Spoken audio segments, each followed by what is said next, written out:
I said in the last video that it was probably a lobotomy that made iDubbbz change so significantly over the years, but I think at this point, I'm settling on the Dr. Mike punched him too hard theory, because look at everything, bro. Like, obviously he had already become a lot more sensitive before the first creator clash, but look at after the creator clash, bro. Like, what are these videos? Making fidget toys, bro? But no, obviously we're here today to watch I Miss the Old iDubbbz, a video that he dropped 22 hours ago where he condemns his entire past, nearly cries on camera, might I add. Like, this dude is on the verge of tears throughout the entire video, talking about videos that are literally gems in YouTube history, videos loved by tens of millions of people that he is now retroactively saying, hey, yeah, these were problematic. Dude, grow a pair, please.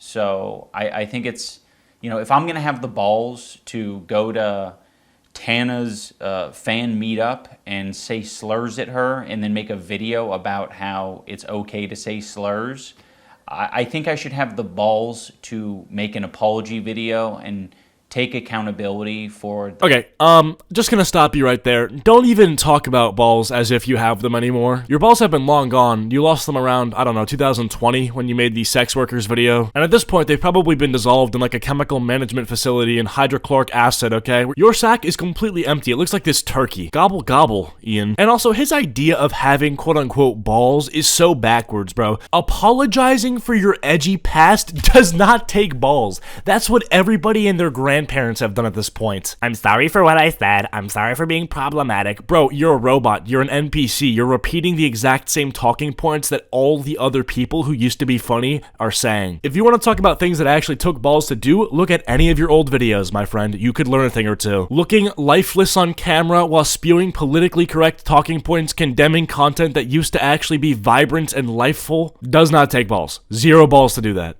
So that's what this video is. I've realized that I need to be crystal clear about what I believe, so there's no room for ambiguity.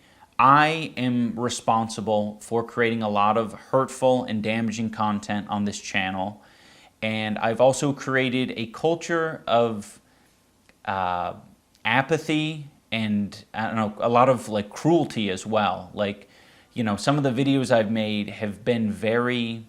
not edgy. I don't think they, you know, some of these videos were edgy. I think they were just outright cruel. Every single day, this Tyler the Creator tweet becomes more and more correct. How is cyberbullying real? Close the computer. So true. You made content cops that criticized YouTubers with valid points, holding them against it. And yeah, you were like mean, but were you wrong? Were you incorrect? I'm sure maybe once or twice some of the points that you made in the videos were stretched, but overall, you were pretty, you know, in the right. Except for that one point in the Leafy is Here content cop where he literally complained about Leafy's transitions being like 3 seconds too long. That was come on. You know, Leafy actually sent me this message on Discord saying that when he was 20 years old, he actually used to fear iDubbbz, which I think is so funny because you can see old iDubbbz commanded respect. Now I'm watching somebody's pet dog with their tail between their legs because they pooped in the living room, bro, and they're sorry for it. This may not be a good argument, but I'll still make the point, bro. Look at the like ratios on iDubbbz old videos. Content cop Tana Mongu closing in on 2 million likes with only 37,000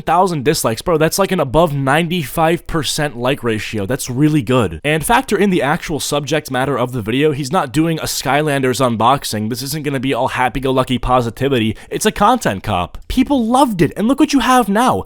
Double the dislikes than on the Tandem one? I don't think the numbers will tell you the entire story, but it's safe to say that more people liked this than they like this, and I don't think it's because more people were like, I don't know, bigoted or whatever he's gonna say they were when they enjoyed this. I think people liked an authentic, fun, vibrant, real, pushing the boundaries comedic video, bro.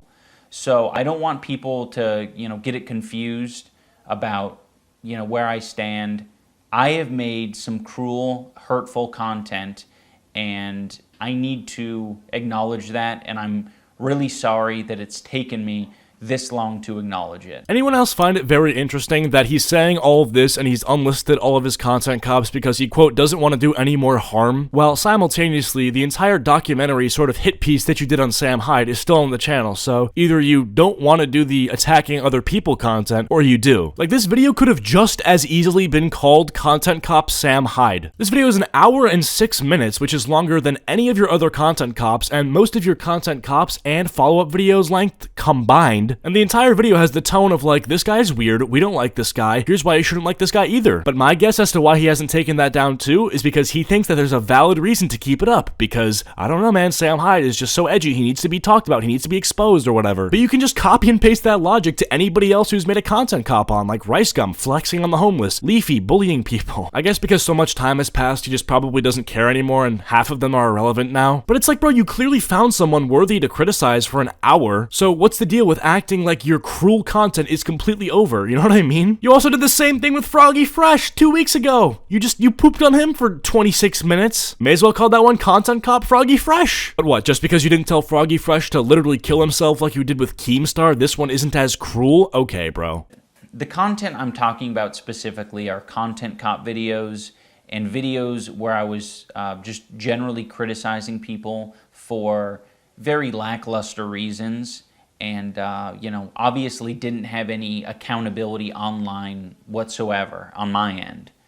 I was morally grandstanding and acting as if I am any better than any of these people that I was making content cop videos on, and I'm not. I'm a human, I'm a real human who makes mistakes, and, you know, I make a different set of mistakes than the people I was making videos on, but it doesn't matter. No. Except it absolutely does, because there's a difference between you being edgy and maybe saying slurs that some people find distasteful for comedic reasons, and doing what any of the people that you made content cops on did. Well, I can't criticize people because I've made mistakes. Yes, you can. What is this logic? What are these rules? When did these rules exist? Like, what are we talking about? Everybody makes mistakes. Some people actually tend to make way worse mistakes than other people. Are you not allowed to, like, criticize somebody for committing a murder because you're edgy? No, I think you can. This is like McDonald's tier logic. Like, what is this? What are we doing right now? If you want to say, sorry for being mean, then just do that. Just don't try to sound smart while you do it, because it's not gonna work. Like, none of this comes across as profound. I don't think anyone deserves that level of cruelty or hate. Okay, so no one, like, deserves hate, obviously, except for Froggy Fresh, except for Sam Hyde, except for Logan Paul, except for Jake Paul, except for Austin McBroom. What are you talking about? Nobody deserves hate. You still have all these videos up! Dude, I think it's just the words content cop. Like, those two words, if they're in a title, he just has a mental breakdown and needs to delete the video. If it wasn't called a content cop, but he still criticizes you, if not more than an actual content cop would, it stays up. Also, bro, we're not gonna skip past this, dude.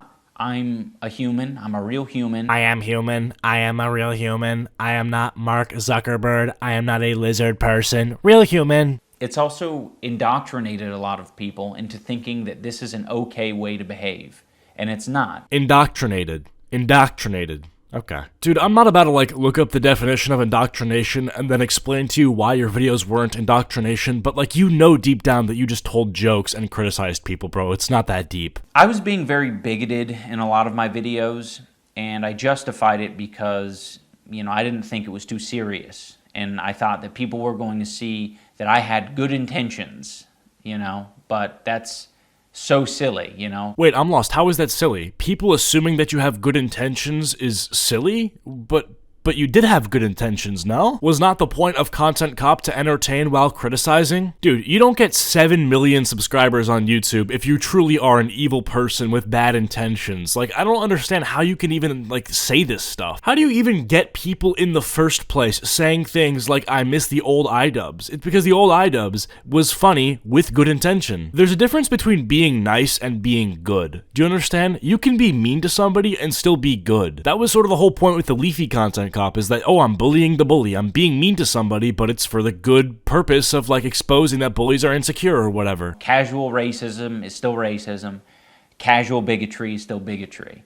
And, you know, I said a lot of things that I look back at and I cringe now, and I'm like, that is an awful thing to say.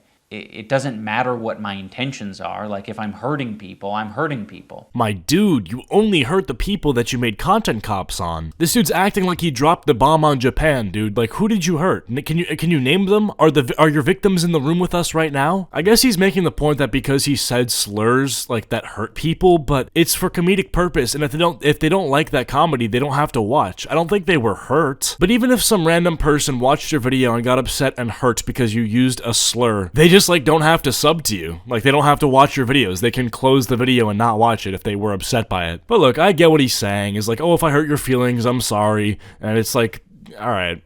And, you know, who the fuck knows what my intentions are? Like, sarcasm and, like, jokiness and jokey tone only goes so far, especially over the internet. Even in real life, that's, like, an impossible thing to know with 100% certainty. I've just always had this dumb philosophy that I'm not responsible for, you know, my audience and how they behave beyond what content I put out. I don't think that's a dumb philosophy. I agree with it to a certain extent. I think there's problems with it, but overall I agree with it. Like, if I make a video saying, oh, I hate Roblox, and then, I don't know, some guy goes up to the Roblox headquarters and does something horrible, it's like, did I do that? No, some crazy person did that. But at the same time, I do think that if you're making videos, like, every single day saying, I hate Roblox, the company should burn to the ground, and it's nonstop, that's all you're saying, yeah, you're gonna get people in your audience that are like, yeah, Roblox, they gotta go, dude. I'm getting my friends together on Friday and we're gonna go over to the Roblox HQ and we are gonna get crazy over there. Now, while overall I don't believe that it's your responsibility if a crazy person watches your video and then takes the wrong message away and does something crazy or whatever, you do have some ability as a creator to sort of manage what sort of audience that you want. Look out for people who are red flags. It's definitely people